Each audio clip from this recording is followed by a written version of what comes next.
네, 오늘 하나님께서 우리에게 주시는 말씀 우리 같이 봉독하겠습니다. 마태복음 6장 9절에서 13절 말씀입니다. 우리 주기도문 함께 봉독하겠습니다. 그러므로 너희는 이렇게 기도하라. 하늘에 계신 우리 아버지여, 이름이 거룩히 여김을 받으시오며 나라가 임하시오며 뜻이 하늘에서 이루어진 것 같이 땅에서도 이루어지이다.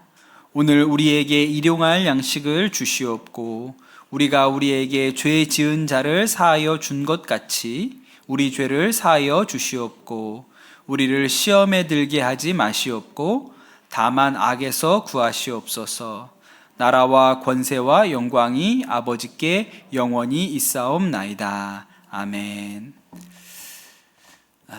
이제 이 주기도문으로 우리가 함께 말씀 나눈 게 이제 다음 주면 끝이 날 것 같습니다. 오늘은 6가지 간구 중에 6번째 간구를 여러분과 함께 나누려고 합니다. 제가 이번 주에 우리 같은 지방에 있는 목사님들, 젊은 목사님들 몇 분하고 같이 만나서 식사를 하고 교제를 했는데, 그 중에 한 목사님이 작년에서 올해로 넘어오는 이 연말 사이에 목회가 너무 힘이 들었다고 그렇게 이야기를 하세요. 그래서 뭐가 그렇게 힘드셨냐고 물어보니까 연말에 그 교회 다니는 젊은 분들 몇 가정이 교회를 떠나셨다는 거예요.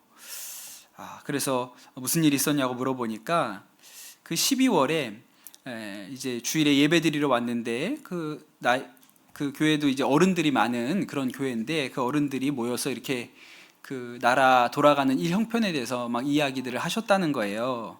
그때 뭐 원체 뭐 큰 일들이 지금까지도 계속되고 있으니까 뭐 대통령 탄핵되고 뭐 그런 얘기에 얼마나 할 말들이 많으셨겠어요. 그런데 그 얘기를 이렇게 막 얘기들 하고 계실 때 그 얘기를 듣고 있던 어떤 젊은 분이 화를 내면서 자기 아이들 다 데리고 그냥 가버리셨다는 거예요. 예배 안 드리고. 목사님 너무 깜짝 놀라가지고 나중에 연락을 해봤더니 본인은 이제 이 교회를 더 나오기가 어려울 것 같다, 그렇게 통보를 하고, 아무리 무슨 말로 설득을 해보고 이렇게 달래보고 해도 이미 마음이 떠났다. 그래서 가뜩이나 이렇게 뭐 크지 않은 교회인데 그렇게 젊은 분들이 이렇게 떠나는 일 때문에 너무 마음이 힘들었다, 그런 이야기를 하시더라고요. 여러분, 목사가 제일 무서워하는 말이 뭘까요? 시험 들었습니다. 시험 들었습니다. 제일 무서운 말이 시험 들었습니다. 그러니까 우리가 대단히 조심해야 될 필요가 있습니다. 내가 보기에는 이게 옳은 일일 수 있죠. 이렇게 되어야만 바른 일이라고 생각할 수 있습니다. 그런데 다른 사람 보기에는 아닐 수도 있어요. 그게 잘못된 방향이라고 생각하는 사람도 있거든요. 같은 교회 안에도 예수 믿는 사람이라고 다 똑같이 생각하지 않고 같은 교회 안에도 다른 생각들을 가지고 있을 수 있습니다. 그럴 때는 이 일이 하나님 뜻이라고 말하면 안 돼요. 내가 그렇게 믿는 거죠. 내 생각이라고 이렇게 생각을 해야지. 이런 일이 누군가를 시험에 빠뜨리는 그런 일이 될 수가 있습니다. 근데 그런 일이 지금 사실은 뭐 제가 들었던 이 교회뿐만 아니라 많은 곳에서 일어나고 있어요. 너무나도 안타까운 일이죠. 그래서 오늘 우리가 이 주기도문 6가지 간구 중에 마지막 우리를 시험에 들게 하지 마시옵고 다만 악에서 구하시옵소서라는 요 구절을 가지고 오늘 말씀을 나누려고 하는데, 특별히 이 시험이라는 말씀, 이 단어를 좀 눈여겨봐야 될 필요가 있습니다. 신약 성경에 시험하다라는 단어, 헬라어로는 페이라조라고 쓴다 그래요. 전 잘 모릅니다만 헬라어로는 페이라조라는 단어를 쓰는데 신약 성경에 38번 나온다고 합니다. 그리고 페이라조의 명사 형태가 페이라스모스인데 이 단어는 21번 나온다 그래요. 그러니까 한 거의 60번 가까이 나오거든요. 그러니까 성경에, 신약 성경에만 해도 이 시험하다 혹은 시험 이런 단어가 상당히 여러 번 나옵니다. 그런데 이 시험이라는 말이 이중적인 의미가 있어요. 그래서 이게 어떤 의미인지를 알려면 문맥을 가지고 파악해야 됩니다. 우리나라 말에도 그런 게 있거든요. 똑같은 말인데 완전히 반대의 의미를 가진 단어가 있어요. 두 가지 뜻이 있는데 완전히 반대입니다. 어떤 말이 있을까요? 연패라는 말이 있어요. 많이 들어보셨죠? 예. 그 연패는 어떤 경기에서 연달아서 우승했을 때 연패했다고 합니다. 그렇죠? 3연패했다, 4연패했다 그러잖아요. 그런데 또 연패라는 말이 어떤 뜻이 있어요? 연속해서 계속 졌다라는 말도 있어요. 그럼 여러분, 이 똑같은 연패가 어떤 때는 연달아 우승했다는 말이고 어떤 때는 계속 졌다는 말이거든요. 그럼 여러분, 우리가 이것을 어떻게 구분하죠? 한문을 보면 되죠. 한문으로 하나는 으뜸 패자를 쓰고 하나는 패할 패자를 씁니다. 그래서 한문을 보면 구분이 되거든요. 그런데 사실은 한문을 봐도 구분이 안 돼요. 모르는 자거든요. 이게 어떤 게 패한다는 자인지 어떤 게 으뜸인지 저도 오기 전에 봤는데 둘 다 모르는 한자예요. 그러니까 한문 봐도 몰라요. 이게 어떤 의미인지. 그럼 어떻게 확인할 수 있죠? 문맥을 보면 되죠. 예를 들어서 한국 여자 핸드볼 팀이 올림픽에서 2연패를 달성했다. 그럼 무슨 뜻이에요? 이겼다는 뜻이고, 우리 팀이 이번 대회에서 연패에 늪에 빠졌다. 그러면 어떤 뜻이에요? 계속 졌다는 뜻이잖아요. 그러니까 문맥을 가지고 우리가 이 뜻을 파악할 수 있죠. 그런데 오늘 말씀에 나오는 헬라어 시험도 비슷하다는 거예요.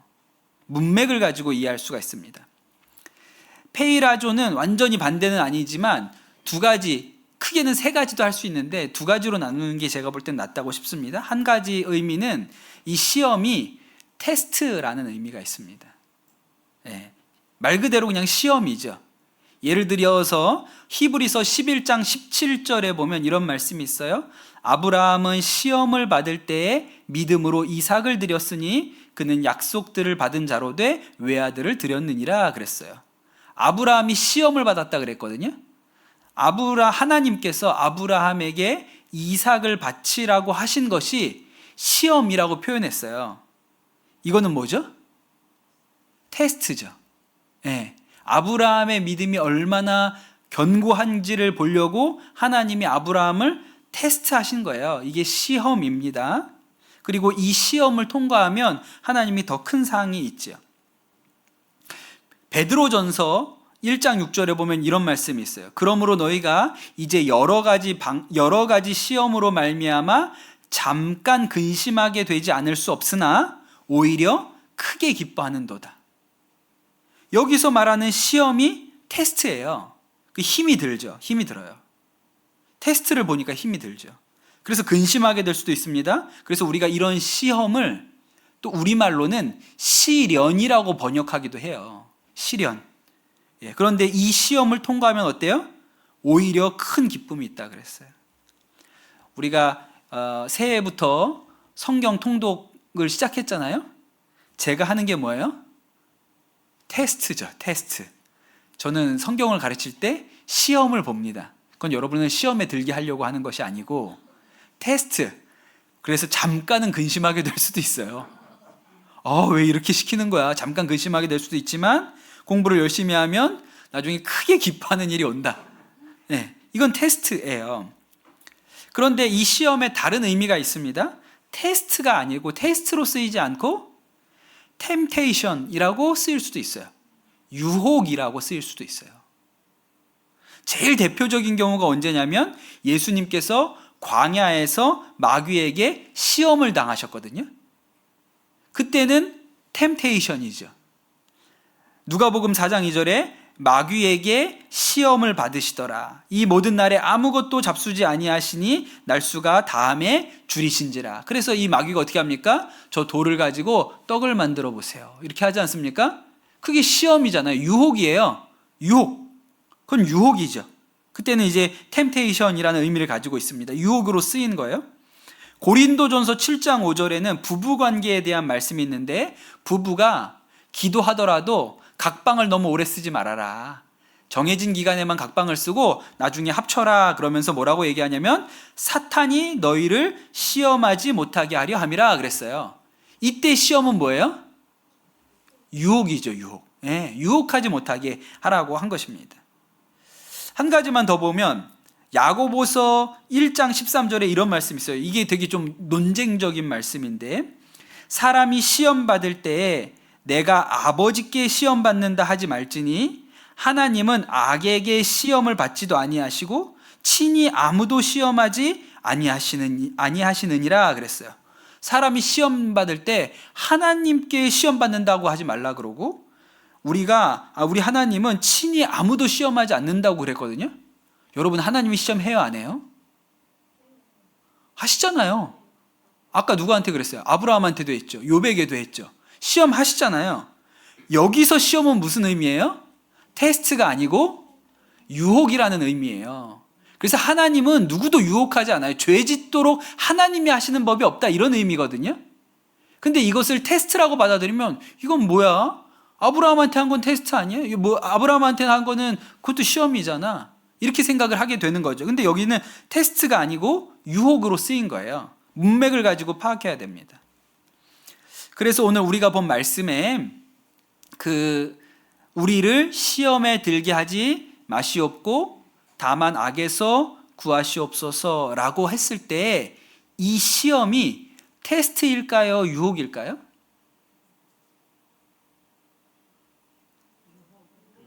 어려우세요?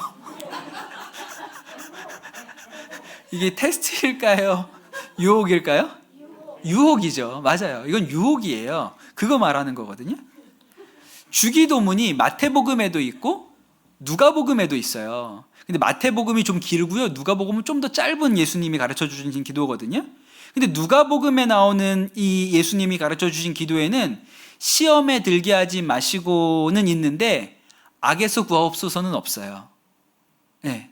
그런데 마태복음에는 시험에 들게 하지 마시고 다음에 다만 악에서 구하옵소서라고 한 것은요, 이 시험이 악한 자로부터 온다는 것을 강조하는 거예요. 이 시험은 하나님이 주시는 테스트가 아니고 악한 자로부터 오는 시험이라는 것을 강조하려고 다만 악에서 구하소서라는 뒤에 붙은 거죠, 그 얘기가. 그러니까 여기서 시험하는 주체는 악한 자, 마귀입니다. 그러니까 이거는 테스트가 아니고 유혹이에요. 유혹이죠. 그러니까 이 기도는 시험에 들게 하지 마시고 라는 기도는 우리가 마귀의 유혹에 넘어가지 않게 도와주십시오 라는 기도예요. 그래서 여러분, 이 주기도문은 이 세상이 악한 권세 아래 있다는 것을 전제로 해서 우리가 하나님께 드리는 기도입니다. 베드로전서 5장 8절에 유명한 말씀이죠.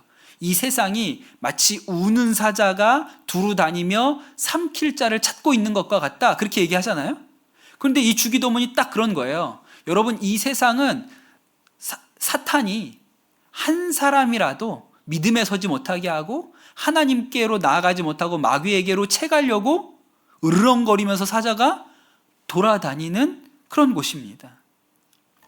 여러분, 우리 생각에는 아주 평화로워 보이는 곳들이 있어요. 그렇죠. 그런데 보통 우리가 휴가 가고 싶어 하죠.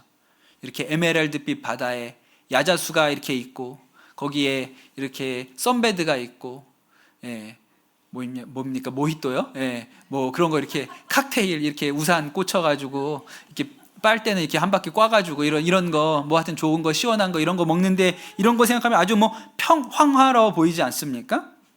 근데 여러분, 평화로운 곳이 없어요. 그런 곳도 사자가, 마귀가 우는 사자처럼 삼킬 자를 찾아다니고 있습니다. 제가 선한목자교회의 부목사 교회학교 담당할 때 한번 우리 사역자들하고 그 필리핀 보라카이로 수련회를 갔다 온 적이 있어요. 1년에 한 번 2박 3일 정도 이렇게 사역자들이 그렇게 수련회를 가지는데, 그해 초에 우리가 이렇게 모임을 하다가 올해는 해외로 한번 나가보면 어떻겠냐, 그런 얘기가 나왔어요. 그래서 제가 뭐 항공권만 우리 비용으로 부담하면 뭐 그것도 가능하지 않겠냐, 그렇게 얘기를 했더니 막 전도사님들이 신나가지고 그 자리에서 막 항공권을 찾았어요. 앞으로 7개월 정도 있어야 되는데 그 자리에서 찾은 거예요. 7개월 후에 항공권을. 근데 제일 싼 게 보라카이였어요. 10만 원 조금 넘었던 것 같아요. 왕복이. 그래가지고 우리가 그걸 찾자마자 눈이 뒤집혀가지고 사자 그냥. 지금 이 자리에서 다 그냥 결제하자. 그래서 그냥 그 자리에서 다 결제를 해버린 거예요. 그냥 아무 생각 없이 그냥 그 자리에서 하나님한테 묻지도 않고 그냥 결정을 해버렸죠. 근데 그렇게 항공권을 다 사놓고 보니까 나중에 이제 제 마음에 거기가 우리가 수련회를 가기에 적합한 장소인가 그런 생각이 좀 들었어요. 유명한 관광지기는 한데 그게 우리 전도사님들한테 유익하고 좋을까? 그래서 이거 좀 안 좋을 수도 있겠다 이런 생각이 들어서 일부러 숙소도 그 해변가 사람들 많이 모이는 데 말고 좀 이렇게 고립된 데 이렇게 좀 나오기 힘든 데 이런 데다가 잡았거든요. 근데 아니나 다를까 가보니까 그 해변가 이런 데는요 그냥 해만 떨어지면 완전히 활락가예요. 네. 그래서 그 밤중에 또 나갔다 온다고 우리 전도사님들 몇 분이 나갔거든요.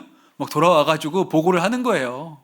근데 막 진짜 완전히 이상한 데라고 막 그래요. 막 지나가면 마사지집 앞에서 호객꾼들이 뭐라 그러는지 아세요? 한국말로 합니다.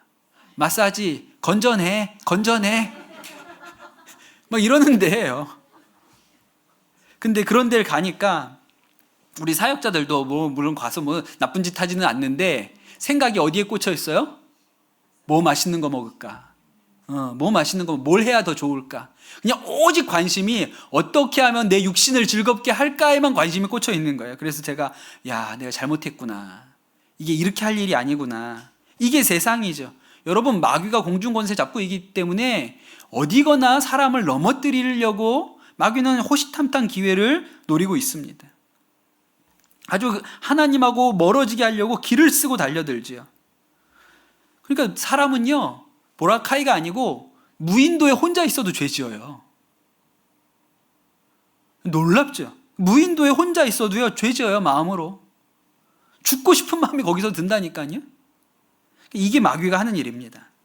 여러분 생각해보면 마귀가 예수님을 광야로 불러내서 예수님도 유혹했는데 사람에게는 오죽하겠습니까?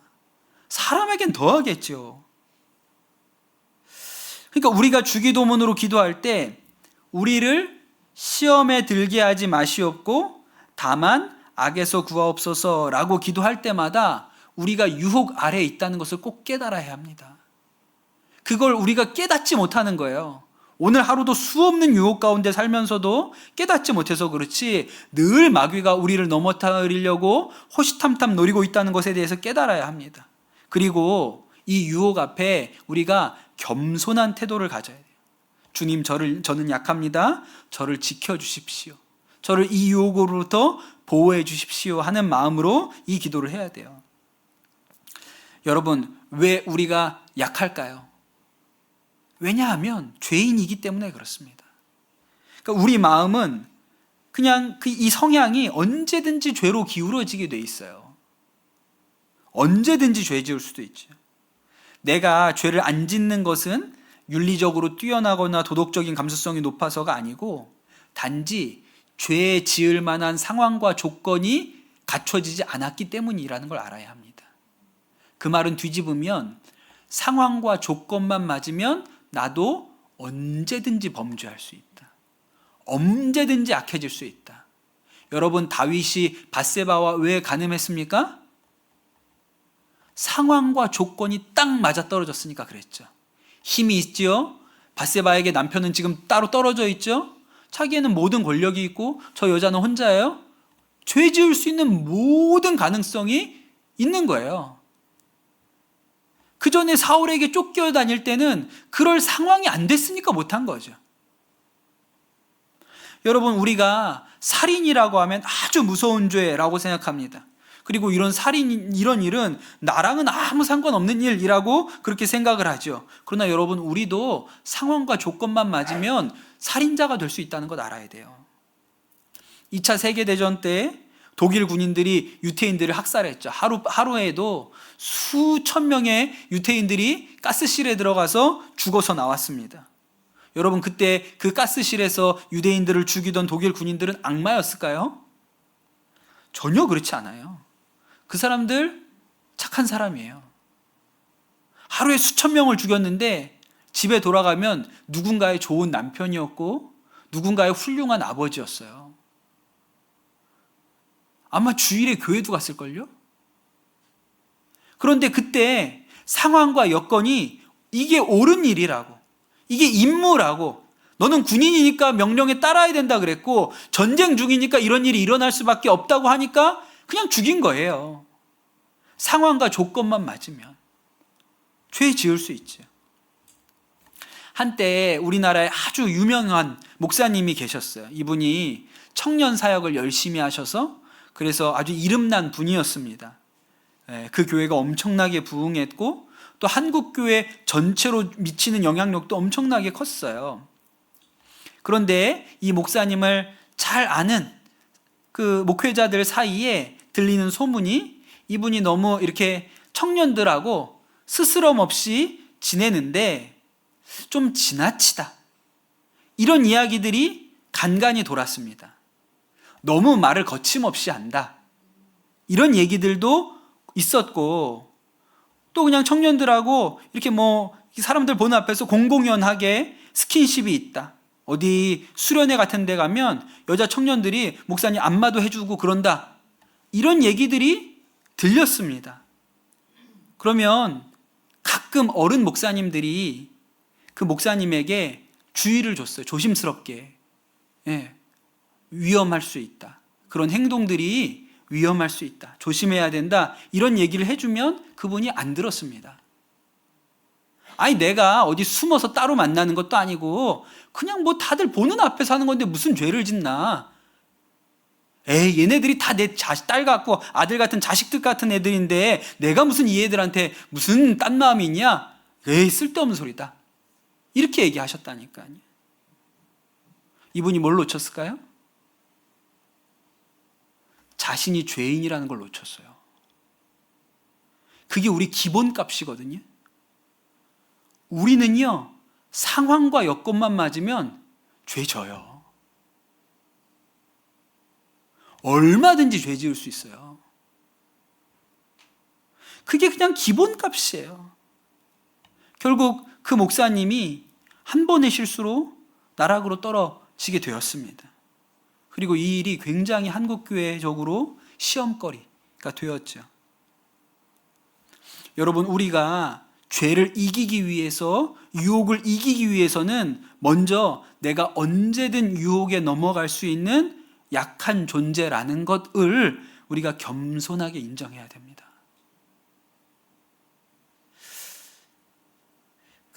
이 얘기가 조금 불편하실 수도 있는데 제가 다른 예가 생각이 잘 안 나서 이 얘기를 다시 한번 드릴게요. 제가 신학교 다닐 때 우리 학교에 한 번은 그 한국 카톨릭교회 천주교회 수장이신 김수환 추기경이 특강을 오신 일이 있어요. 그때 이렇게 그런 일들이 명사들이 많이 학교에 오셔서 강연을 하고 하셨는데, 그때 이 천주교회 수장이신 김수환 추기경님이 학교에 오셔서 강의를 하셨거든요. 그날 우리들도 우리가 다른 거 솔직히 잘 모르는데 유명하잖아요. 그게 되게 유명하잖아요. 그래서 얼굴 보러 강당에 되게 많이 모였어요. 신학생들도 많이 모였고 교수님들도 많이 오셨어요. 제가 기억이 납니다. 그날 저도 가서 앉아 있어서 기억이 나는데, 그때 이 추기경님이 해주셨던 강연은 굉장히 은혜로웠어요. 목사 지망생들한테 해주고 싶은 말이 무엇이냐? 예수를 잘 믿어야 된다. 예수를 잘 믿어야 된다. 아주 복음적인 메시지. 마리아 얘기 한마디도 안 하셨고요. 그냥 예수 잘 믿는 게 제일 중요하다, 이렇게 얘기를 하셨어요. 나중에 이제 학생들 놓고 혹시 질문 있는 사람 질문해보라고 이렇게 얘기를 했는데, 한 학생이 손을 들고 일어나서 질문을 했는데 아주 유치한 질문을 했습니다. 추기경님, 결혼 안 하시고 혼자 사시는데 가끔 여자 생각이 나시는지요? 그런 때는 어떻게 하시는지요? 이런 질문을 신학생 중에 하나가 했거든요. 퇴교시켜야 돼요, 진짜. 그럼 그런 분 모셔놓고 그런 질문을 하니까. 근데 김수환 추기경님이 그 질문에 대답하신 게 제가 굉장히 인상적이었습니다. 한마디 딱 하셨는데 눈을 이렇게 꼭 감으시고 손을 모으신 다음에 이렇게 얘기하셨어요. 주님, 저는 약합니다. 저를 보호해 주소서. 그냥 이렇게 한다고 그러시고 끝냈어요. 그렇게 얘기하셨거든요. 저는 그거 굉장히 옳은 태도였다고, 훌륭한 가르침이었다고 생각합니다. 추기경이라고 강한 게 아니에요. 혼자 산다고, 독신으로 산다고 강한 게 아니에요. 우린 다 약해요. 주님, 약합니다. 상황과 조건만 맞으면 저는 언제든지 죄 짓습니다. 그러니 상황과 조건이 제게 오지 않게 해주십시오. 여러분, 완벽한 사람으로 지음받았던 아담과 하와도 뱀의 유혹에 빠져 죄 지었어요. 완벽한 피조물이라고 했는데, 예수님의 수제자라고 일컬어졌던 베드로는 어떻습니까? 예수님이 베드로한테 경고를 여러 번 하셨거든요. 너 조심해라. 마귀가 밀을 까부르듯 너를 까부르게 되는 날이 올 것이다. 이렇게 얘기하셨거든요. 배신할 거라고 얘기를 하셨어요. 베드로가 뭐라 그랬습니까? 내가 죽을지언정 제가 절대 예수님을 부인하지 않겠습니다. 그렇게 맹세를 했어요. 그건 진심이었다고 생각합니다. 그렇게 하고 싶었죠. 그런데 베드로가 몰랐던 게 있어요. 뭐죠? 그 고백을 지킬 힘이 베드로한테 없다는 건 베드로가 몰랐어요. 자기는 그거 지킬 수 있는 줄 알았거든요. 자신이 약하다는 것을 몰랐어요. 넘어질 수 있다는 것을 몰랐습니다. 그러니 저는 약합니다. 주님이 저를 지켜주시지 않으면 저는 유혹을 이길 힘이 없습니다. 라고 고백해야 돼요. 얼마 전에 그 설교 중에 제가 박보영 목사님 얘기 한번 드린 적이 있는데, 그 박보영 목사님이 이렇게 버려진 아이들, 불쌍한 아이들을 데려다 불러다가 같이 집에서 같이 사시는데, 그 한 번은 누가 이렇게 남자애들 같이 모여서 사니까 집에 있는 컴퓨터에 음란물을 차단하는 그런 프로그램을 까는 게 좋겠다, 이런 조언을 해주셔서 목사님이 그 얘기를 듣고 그런 게 있구나, 그런 걸 좀 우리 집에도 해야겠다. 그래서 집에서 혼자 이렇게 그 프로그램을 찾아서 깔려고 하다가 음란물 차단하는 프로그램이 나온 게 아니라 음란물이 나와서 그걸 보셨다 그랬죠. 예, 한 편 봤는데 이게 뭐 이런 게 나와, 이렇게 이런 막 이게 더러운 게 나와. 그래서 끌려고 그랬는데 옆에 있는 거 하나 더 보고, 그래서 몇 개를 봤다는 거예요. 그리고 꺼버렸는데, 그리고 그 일 후에 너무 마음이 괴롭고 힘들어서 성령의 임재가 떠나갔다는 마음, 너무 분명히 성령의 임재가 떠나가서 주일날 설교할 때 성도들 앞에서 제가 음란물을 봤습니다. 3개나 봤습니다. 그리고 여러분이 저를 목사 자격이 없다, 교회에서 떠나라 그러면 제가 떠나겠습니다. 그렇게 고백을 하셨다고 그런 얘기를 한번 전에 드린 적이 있는데, 여러분, 박보영 목사님 성자라고 그러는데, 성자라고. 박보영 목사님도 넘어지는데 우리가 뭐라고 자신할 수 있습니까? 그러니 우리가 주기도문을 할 때마다 주님, 우리는 약합니다. 유혹으로부터 지켜주세요. 마귀로부터 지켜주세요. 그리고 우리는 상황과 여건만 주어지면 언제든 넘어지니 주님, 이 상황과 여건으로부터 우리를 지켜주시고, 또 우리는 그런 상황과 여건을 아예 처음부터 차단하려고 해야죠. 제가 군인교회 목회할 때 총각이었잖아요. 제가 군목으로 3년 복무를 했는데 3년 동안 그 군대 독신자 숙소라는 데서 살았습니다. 예, 그 혼자 방 이렇게 원룸 같은 데에 혼자 사는 거예요. 근데 그 시대는 스마트폰이 없던 시절입니다. 그래서 뭐 인터넷을 하려면 집에 들어가서 컴퓨터로 인터넷을 해야 돼요. 왜냐하면 부대 안에는 인터넷이 안 들어오니까 이제 집에 가서 이렇게 인터넷을 해야 되는 그런 시절이었거든요. 그런데 저는 집에다가 인터넷을 설치를 안 했어요. 왜냐하면 제가 혼자 살면서 집에 인터넷이 되는데 정결하게 살 수 있을까? 난 못 살아, 그렇게는. 나는 그렇게는 못 산다고 생각했어요. 내가 약한 줄 아니까. 그러니까 아예 어떻게 했습니까? 상황과 여건을 안 만들려고 집에 인터넷을 연결을 안 한 거예요. 처음부터 아예 할 수 없게 만들어 놓은 거죠. 집에 컴퓨터가 있어도 인터넷이 안 되니까요, 할 수 있는 게 뭐 있어요? 지뢰찾기밖에 없어요. 맨날 들어앉아서 지뢰만 찾는 거야, 심심하면. 그때 누가 저희 집에 와서 보고는 이렇게 와서 보고 수도원이네, 수도원. 그랬거든요. 근데 여러분 놀라운 거 가르쳐 드릴까요? 사람은 수도원에서도 죄 지어요. 수도원에 들어가면 죄 안 지을 것 같습니까? 수도원에 들어가서도 죄 지어요. 그럼 여러분 지금 우리가 사는 세상이 얼마나 무서운 세상이에요. 지금은 손에 다 핸드폰을 들고 있어요. 스마트폰을. 마음만 먹으면 어디서든지 인터넷에 접속해서 어디서든지 내가 원하는 걸 볼 수가 있는 그런 시대잖아요. 그러니 무시무시한 시대에 살고 있는 거예요. 우리 청소년들이 이제 2박 3일 동안 수련회를 갔다 왔어요. 제가 첫째 날 저녁 때 그 집회 뒤늦게 가가지고 그 집회 때 예배 드리고 그리고 우리 아이들 얼굴 보고 아이스크림 사주고 그러고 돌아왔는데 제가 뒤늦게 가가지고 예배 중간에 들어가서 저 뒤에 앉았거든요. 뒤에 있는 애들은 다 핸드폰 보고 있어요. 수련회 와서도요, 그 뒤에 있는 애들은 다 핸드폰 보고 있거든요. 다행히 여러분 우리 아이들은 앞에 앉았습니다. 출발하기 전에 다 핸드폰 수거해가지고 비닐봉지에 넣어서 선생님들이 다 가지고 있었거든요. 그 상황과 여건을 만들지 말아야 돼요. 그거 손에 들고 누가 예배에 집중할 수 있어요? 저도 못해요.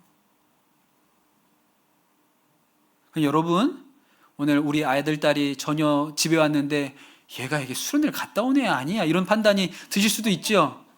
얘가 무슨 은혜라는 걸 받은 거야? 안 받은 거야? 이런 생각이 들잖아요. 여러분 A급이에요. 우리 애들은 A급이라니까요. 어디 있든지 상관없이 죄 지을 수 있는 모든 상황과 여건이 우리는 스마트폰 하나에 다 갖춰져 있어요. 그러니까 초등학생들이 단톡방에 친구들 모아가지고 친구 괴롭히고 따돌리고 이런 죄를 짓고요. 중학생들이 스마트폰 가지고 마약을 산대잖아요. 그럼 여러분 이 기도가 우리한테 얼마나 절실한 기도입니까? 우리를 유혹에 빠지지 않게 하소서. 예수님께서 제자들과 함께 보낸 그 마지막 밤에 이 겟세마네에서 기도하실 때 제자들한테 뭐라고 얘기하셨어요? 시험에 들지 않게 깨어 기도하라. 마음의 원이로되 육신이 약하다 그러셨습니다. 이게 우리한테 하시는 말씀이에요. 유혹에 빠지지 않도록 깨어 기도하라. 우리가 주기도문 할 때마다 시험에 들게 하지 마시옵고 다만 악에서 구하시옵소서 아주 간절하게 겸손한 마음으로 하나님 저는 너무 약합니다. 저는 상황과 여건만 맞으면 그냥 죄로 기울어집니다. 저를 좀 지켜주십시오 라고 기도해야 돼요.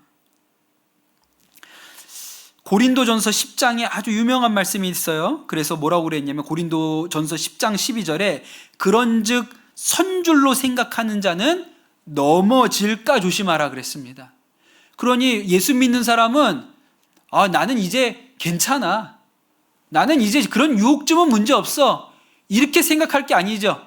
섰다고 생각할 때 넘어질까 조심하라 그랬어요. 왜? 죄인이니까. 그게 우리 기본값이니까 기도하라고 얘기를 하셨습니다. 그런데 여러분 그 다음에 나오는 유명한 말씀이 또 있어요.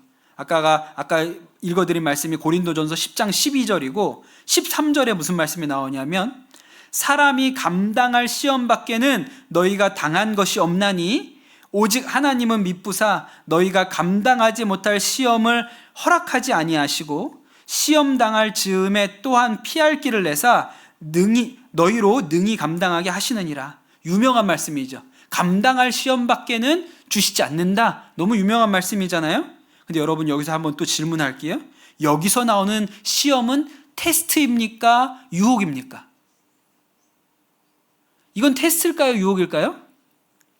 대부분 우리는 이 시험을 테스트 혹은 시련이라고 생각합니다. 그렇죠?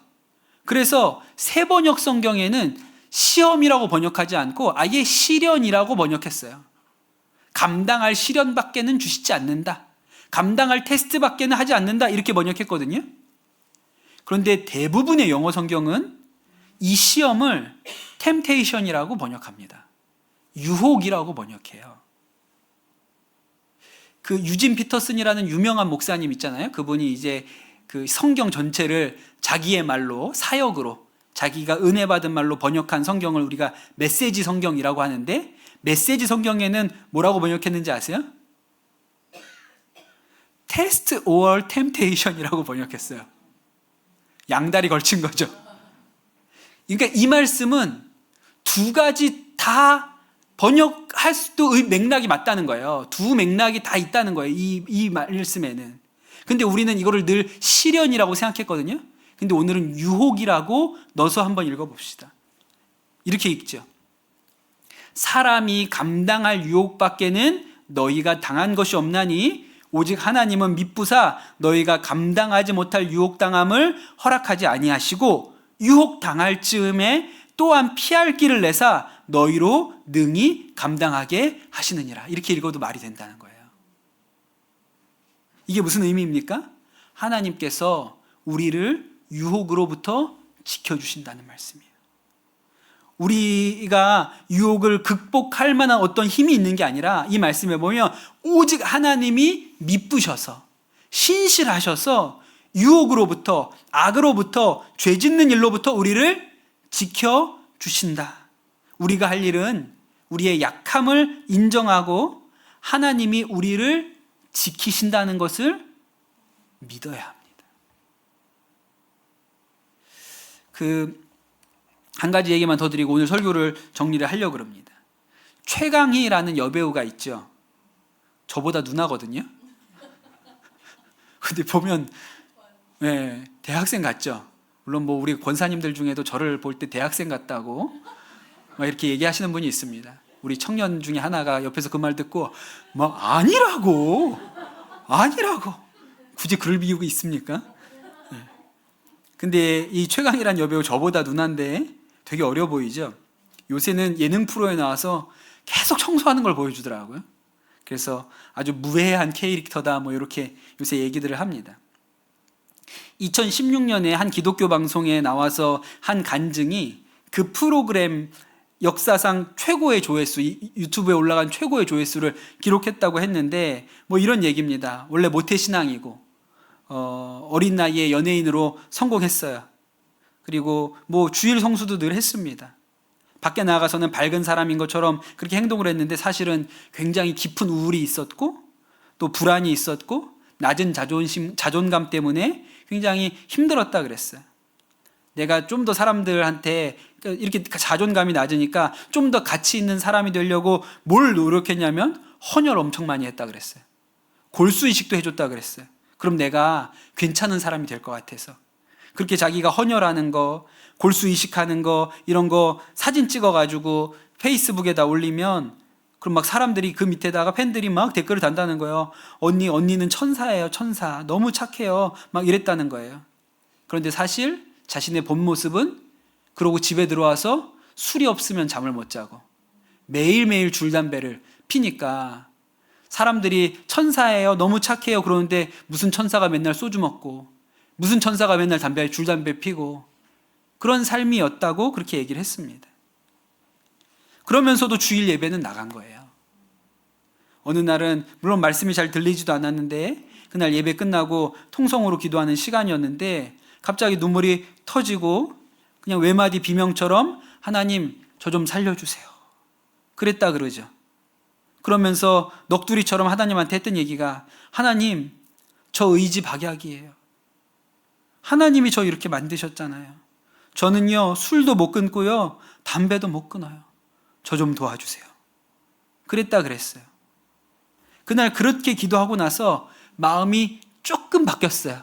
술 끊어야지, 담배 끊어야지, 내가 이제 청산해야지 이게 아니고 내가 술, 담배를 아예 안 하는 건 불가능해 보이니까 하나님 조금씩만 할게요. 조금 줄여볼게요. 그렇게 마음 먹었다는 거예요. 그런데 그러면서도 끊으려고 노력하지 않고 그냥 굳이 안 마셔도 될 것 같은데 그럼 일부러 마시지는 말자. 요 정도 마음이었다 그랬어요. 안 펴도 될 것 같은데 일부러 필 필요는 없잖아. 그 정도 마음이었다 그랬어요. 괜히 하지는 말자. 안 해도 되는 걸 괜히 하지는 말자. 그랬는데 그러고 나니까 술을 마셨는데 이건 괜히 먹은 것 같다. 담배를 한 대 폈는데 안 펴도 괜찮았을 것 같은데 괜히 한 것 같다. 이렇게 마음이 들어오다가 어느 날 이 술과 담배가 다 끊어졌다 그랬어요. 안 하게 됐다 그랬어요. 그러고 나니까 그 우울증에서도 벗어났다고 얘기를 했습니다. 그렇게 2016년에 간증을 하고 중간에 또 무너지고 다시 술 담배를 입에 대기도 했지만 또 다시 그 믿음으로 고백하고 또 일어났다 그랬어요. 그래서 지금은 너무 자유하다 그랬습니다. 이 일로부터 너무 자유하다 그랬어요. 여러분, 이 일을 어떻게 설명할 수 있을까요? 아까 우리가 읽었던 말씀, 고린도전서 10장 13절 말씀처럼 사람이 감당할 유혹밖에는 너희가 당한 것이 없나니 오직 하나님은 미쁘사 너희가 감당하지 못할 유혹당함을 허락하지 아니하시고 유혹당할 즈음에 또한 피할 길을 내사 너희로 능히 감당하게 하시느니라 그랬습니다. 여러분, 우리가 주기도문의 6번째 간구, 우리를 시험에 들게 하지 마옵소서라고 기도할 때 우리의 마음이 주님, 우리는 연약합니다. 하나님, 우리는 언제든지 죄로 기울어집니다. 그러니 주님, 저를 지켜주십시오. 저를 보호하여 주십시오. 우리가 이렇게 주님 앞에 구하면 우리의 의로움 때문이 아니고 하나님의 신실하심 때문에 하나님께서 우리에게 이 유혹당할 즈음에 피할 길을 주신다. 이기게 하신다. 우리가 감당할 수 있는 유혹만 주신다고 그렇게 말씀하신 것이죠. 여러분, 오늘 기도할 때 하나님, 우리가 우리를 선줄로 착각하지 아니하고 겸손한 마음으로 하나님 우리의 약함을 고백하고 하나님의 은혜를 구하게 하여 주옵소서. 그렇게 기도하고 하는 밤이 되면 좋겠습니다. 이 시간 같이 찬양하시고 기도하는 자리 가운데로 나아가도록 하겠습니다.